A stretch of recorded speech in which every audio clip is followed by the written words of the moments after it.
Iran menghadapi dilema besar.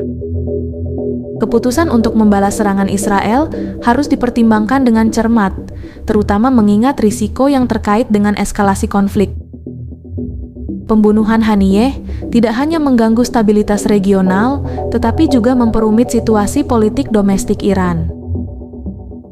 Dalam konteks ini, Iran harus mempertimbangkan berbagai faktor, termasuk tekanan internasional, dampak terhadap hubungan dengan negara-negara lain, dan potensi reaksi dari kelompok militan yang memiliki hubungan erat dengan Iran. Sejak pembunuhan Ismail Haniyeh, ketegangan antara Iran dan Israel meningkat secara signifikan. Pembunuhan Haniyeh di Teheran yang dilakukan oleh Israel menjadi titik nyala dalam hubungan yang sudah tegang antara kedua negara. Haniyeh, sebagai pemimpin politik Hamas, dianggap sebagai simbol perjuangan Palestina, dan keberadaannya di Iran menambah dimensi baru pada konflik tersebut. Iran, sebagai pendukung kuat Hamas dan pemimpin dalam koalisi anti-Israel di kawasan, merasakan serangan ini sebagai tantangan langsung terhadap kedaulatannya dan dukungannya terhadap Palestina.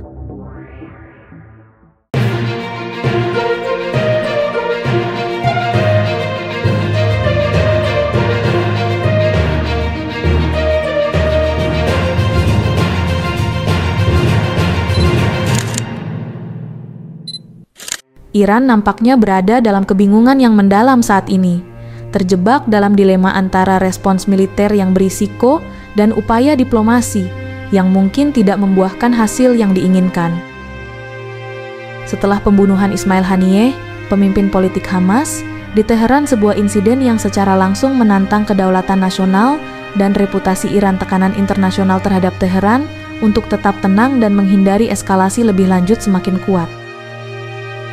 Reaksi dari negara-negara Muslim terhadap pembunuhan Haniyeh dan Shukr beragam, namun pertemuan Organisasi Kerjasama Islam, OKI, di Jeddah menjadi momen penting untuk mengukur suhu politik di dunia Muslim. Pada pertemuan ini, banyak negara yang mengecam keras tindakan Israel, menganggapnya sebagai pelanggaran terhadap hukum internasional dan kedaulatan negara-negara lain. Namun, ada perbedaan pandangan yang signifikan mengenai cara merespons tindakan tersebut. Negara-negara seperti Pakistan yang dipimpin oleh Menteri Luar Negeri Ishaq Dar menyerukan pengekangan diri dan pendekatan diplomatik. Dar, yang berbicara dengan bijaksana, mengingatkan bahwa tindakan impulsif dapat memicu konflik yang lebih luas, yang justru akan menguntungkan Israel dan merugikan seluruh kawasan. Posisinya mencerminkan pandangan bahwa dunia Muslim harus bersatu dalam pendekatan diplomatik untuk menekan Israel, daripada terjebak dalam provokasi yang bisa berujung pada perang. Namun, beberapa negara lain, seperti Iran dan Suriah, mengekspresikan kemarahan mereka dengan lebih vokal dan menyerukan tindakan yang lebih tegas. Mereka merasa bahwa pembunuhan ini adalah penghinaan yang tidak bisa diabaikan, dan respons militer adalah cara yang sah untuk membela kehormatan dan kedaulatan nasional. Pertemuan OKI ini mencerminkan kompleksitas dinamika politik di dunia Muslim, di mana solidaritas agama seringkali harus berhadapan dengan realitas geopolitik yang lebih luas. Dalam upaya untuk mencegah serangan Iran, Amerika Serikat juga telah mengirim pesan kepada Teheran melalui berbagai jalur diplomatik, menegaskan bahwa jika ledakan yang menewaskan Haniyeh memang disebabkan oleh operasi rahasia dan tidak ada warga negara Iran yang menjadi korban, Iran harus mempertimbangkan kembali rencananya untuk melancarkan serangan balasan. Pesan ini tampaknya berhasil mempengaruhi sikap Iran, karena pejabat Amerika Serikat kini merasa bahwa Teheran telah menyesuaikan strategi mereka dan kemungkinan serangan terhadap Israel dalam waktu dekat telah menurun.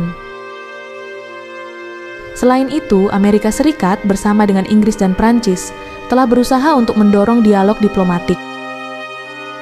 Presiden Prancis, Emmanuel Macron, telah mengambil inisiatif untuk menghubungi Presiden Iran yang baru, Masoud Pezeshkian, dalam upaya mencegah siklus kekerasan.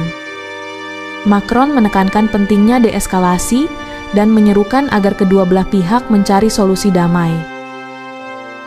Namun, upaya ini menghadapi tantangan besar, mengingat posisi Iran yang semakin keras dan keengganan Israel untuk membuat konsesi.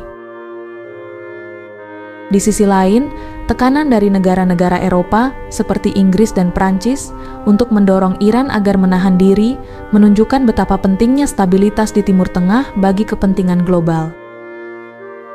Menteri Luar Negeri Inggris, David Lammy, dalam pesannya kepada Iran, menekankan bahwa eskalasi lebih lanjut hanya akan memperburuk situasi dan memperlemah posisi Iran di panggung internasional. Namun, Iran merasa terpinggirkan oleh negara-negara Barat yang dinilai tidak bersedia mengutuk tindakan Israel secara terbuka. Hal ini menimbulkan frustrasi di Teheran, yang merasa bahwa PBB dan masyarakat internasional tidak memberikan dukungan yang cukup terhadap klaim-klaim Iran mengenai pelanggaran Israel.